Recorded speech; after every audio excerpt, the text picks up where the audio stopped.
C S ಗೌಡ್ರು ಚಾನಲ್ಗೆ ಸ್ವಾಗತ. ಇವತ್ತು ಸಿಂಪಲಾಗಿ ಕಡಲೆಕಾಳು ಮಸಾಲ ಗೊಜ್ಜು ಹೇಗೆ ಮಾಡೋದು ಅಂತ ಹೇಳಿಕೊಡ್ತೇನೆ. ಈ ಮಸಾಲ ಗೊಜ್ಜಿಗೆ ಬೇಕಾಗಿರುವ ಇಂಗ್ರೀಡಿಯೆಂಟ್ಸ್ಗಳನ್ನು ನೋಡೋಣ. ಕಡಲೆಕಾಳು ಒಂದು ಅರ್ಧ ಮುಕ್ಕಾಲು ಬೌಲಷ್ಟು ನೆನೆಸ್ಕೊಂಡಿದ್ದೀನಿ. ಒಂದು 5ರಿಂದ 6 ಅವರ್ ನೆನೆಸ್ಕೊಂಡಿರೋದು. ಒಂದು ದಪ್ಪ ಸೈಜ್ ಆಲೂಗಡ್ಡೆನ ಕಟ್ ಮಾಡಿಕೊಂಡು ನೀರೊಳಗಡೆ ಹಾಕ್ಕೊಂಡಿದ್ದೀನಿ. ಉಪ್ಪು, ಎಣ್ಣೆ, ಧನಿಯಾ ಪೌಡರ್, ಅರಿಶಿಣ ಮತ್ತು ಮಸಾಲ, ಟೊಮೊಟೊ ಒಂದು ದೊಡ್ಡ ಸೈಜ್ದು ಟೊಮೊಟೊ ಕಟ್ ಮಾಡ್ಕೊಂಡಿದ್ದೀನಿ. ಈರುಳ್ಳಿ ಒಂದು ಮೀಡಿಯಮ್ ಸೈಜ್ದು ಈರುಳ್ಳಿನ ಕಟ್ ಮಾಡ್ಕೊಂಡಿದ್ದೀನಿ. ಬೆಳ್ಳುಳ್ಳಿ, ಶುಂಠಿ ಮತ್ತು ಹಸಿಮೆಣ್ಸಿನ್ಕಾಯಿ, ಪುದೀನ ಸೊಪ್ಪು, ಕೊತ್ತಂಬರಿ ಸೊಪ್ಪು, ಚಕ್ಕೆ, ಲವಂಗ, ಏಲಕ್ಕಿ, ಸೋಂಪು ಮತ್ತು ಒಗ್ಗರಣೆಗೆ ಸಣ್ಣದಾಗಿ ಹಚ್ಕೊಂಡಿರೋದು ಈರುಳ್ಳಿ ಮತ್ತು ಕರಿಬೇವು. ಈಗ ಮೊದಲಿಗೆ ರುಬ್ಬೋದಕ್ಕೆ ಫ್ರೈ ಮಾಡ್ಕೊಳ್ಳೋಣ. ಮಸಾಲ ಫ್ರೈ ಮಾಡಿಕೊಂಡು ರುಬ್ಕೊಳ್ಳೋಣ. ಎಣ್ಣೆ ಒಂದು 2ರಿಂದ 3 ಸ್ಪೂನಷ್ಟು ಎಣ್ಣೆ.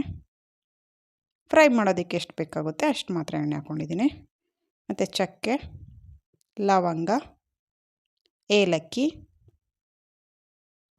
ಮತ್ತು ಸೋಂಪು, ಈರುಳ್ಳಿ,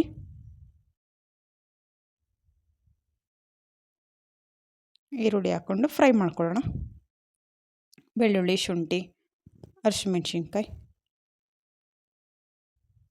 ಸ್ವಲ್ಪ ಲೈಟ್ ಕಲರ್ ಚೇಂಜ್ ಆಗೋವರೆಗೂ ಫ್ರೈ ಮಾಡಿಕೊಂಡ್ರೆ ಸಾಕಾಗುತ್ತೆ. ನೋಡಿ ಇಷ್ಟು ಸಾಫ್ಟ್ ಆಗಿದೆ, ಕಲರ್ ಸ್ವಲ್ಪ ಚೇಂಜ್ ಆಗಿದೆ. ಟೊಮೊಟೊ ಕೂಡ ಸಾಫ್ಟ್ ಆಗೋವರೆಗೂ ಫ್ರೈ ಮಾಡ್ಕೊಳ್ಳೋಣ. ಫುಲ್ ಸಾಫ್ಟ್ ಏನು ಬೇಡ, ಸ್ವಲ್ಪ ಸಾಫ್ಟ್ ಆಗೋವರೆಗೂ ಫ್ರೈ ಮಾಡ್ಕೊಳ್ಳೋಣ. ಮಸಾಲ ಫ್ರೈ ಮಾಡಿ ರುಬ್ಕೊಂಡ್ರೆ ಚೆನ್ನಾಗಿರುತ್ತೆ. ಕಾಯಿ ಬೇಕು ಅಂದರೆ ನಿಮ್ಗೆ ಜಾಸ್ತಿ ಜನಕ್ಕೆ ಬೇಕು ಅಂದರೆ ಸ್ವಲ್ಪ ಕಾಯಿ ಆ್ಯಡ್ ಮಾಡ್ಕೊಬೋದು. ನಾನು ಇಲ್ಲಿ ಕಾಯಿ ಹಾಕ್ತಾಯಿಲ್ಲ. ನಿಮ್ಗೆ ಬೇಕು ಅಂದರೆ ಹಾಕ್ಕೊಳ್ಳಿ. ಟೊಮೊಟೊ ಕೂಡ ಸಾಫ್ಟ್ ಆಗ್ತಾಯಿದೆ.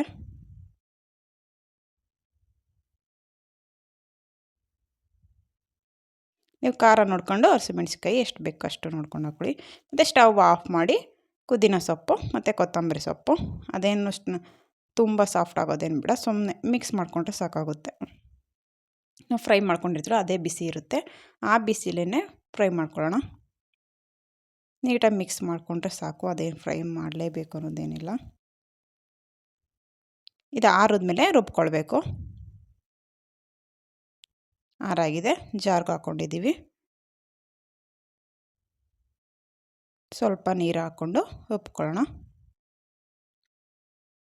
ರುಬ್ಬೇಕಾದ್ರೇ ಧನಿಯಾ ಪೌಡ್ರನ್ನು ಆ್ಯಡ್ ಮಾಡ್ಕೊಳ್ಳೋಣ. ಧನಿಯಾ ಪುಡಿ 1 ಸ್ಪೂನಷ್ಟು, 1/4 ಸ್ಪೂನಷ್ಟು ಹಾಕ್ಕೊಂಡಿದ್ದೀನಿ. ಮತ್ತು ಅರಿಶಿಣ ಒಂದು ಅರ್ಧ ಸ್ಪೂನಷ್ಟು ಅರಿಶಿಣ,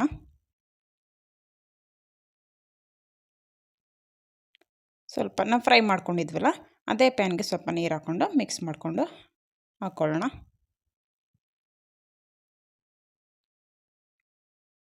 ಈಗ ರುಬ್ಕೊಳ್ಳೋಣ.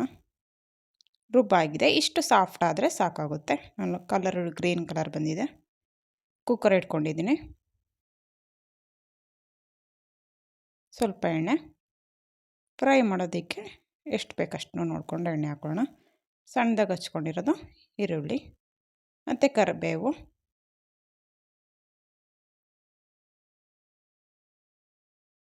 ನೀಟಾಗಿ ಫ್ರೈ ಮಾಡ್ಕೊಳ್ಳೋಣ.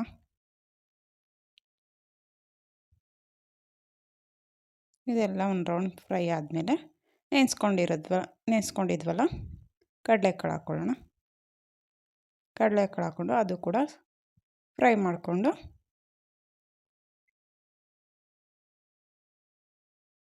ಲೈಟಾಗಿ ಫ್ರೈ ಮಾಡಿಕೊಂಡ್ರೆ ಸಾಕಾಗುತ್ತೆ.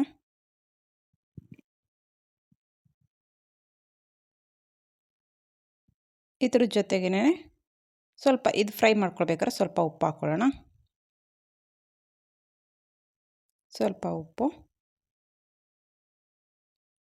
ಹಾಕ್ಕೊಂಡು ಒಂದು ರೌಂಡ್ ಮಿಕ್ಸ್ ಮಾಡ್ಕೊಳ್ಳೋಣ. ನಾವು ಕಟ್ ಮಾಡ್ಕೊಂಡಿದ್ವಲ್ಲ ಆಲೂಗಡ್ಡೆ ಅದನ್ನು ಕೂಡ ಹಾಕ್ಕೊಳ್ಳೋಣ.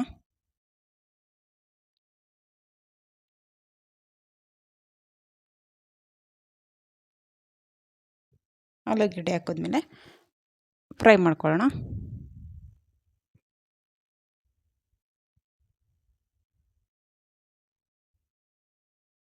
ಎಲ್ಲ ಫ್ರೈ ಆಗಿದೆ.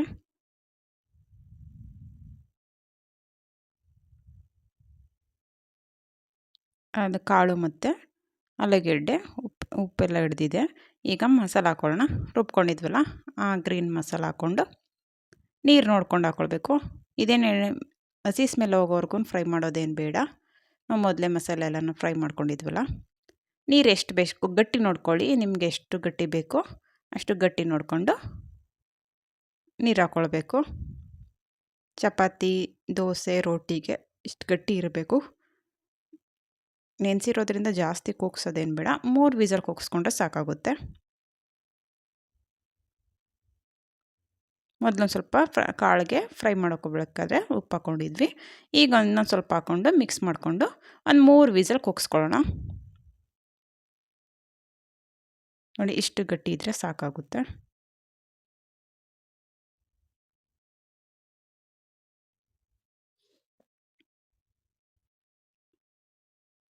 ಇನ್ನೊಂದು ಸ್ವಲ್ಪ ನೀರು ಹಾಕ್ಕೊಂಡಿದ್ದೀನಿ. ಈಗ ಕ್ಲೋಸ್ ಮಾಡಿ 3 ವಿಸಲ್ ಬರೋವರೆಗೂ ಬಿಡೋಣ.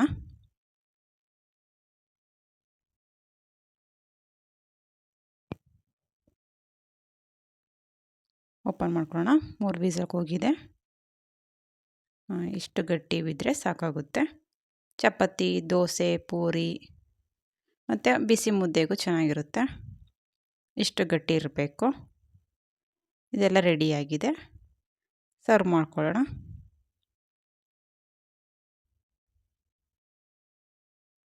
ಚಪಾತಿ, ಪೂರಿ, ದೋಸೆ, ಇಡ್ಲಿಗೂ ಸ್ವಲ್ಪ ಚೆನ್ನಾಗಿರುತ್ತೆ ಮತ್ತು ಬಿಸಿ ಮುದ್ದೆಗೂ ಚೆನ್ನಾಗಿರುತ್ತೆ. ಸೈಡ್ ಡಿಶ್ ಆಗೂ ಚೆನ್ನಾಗಿರುತ್ತೆ.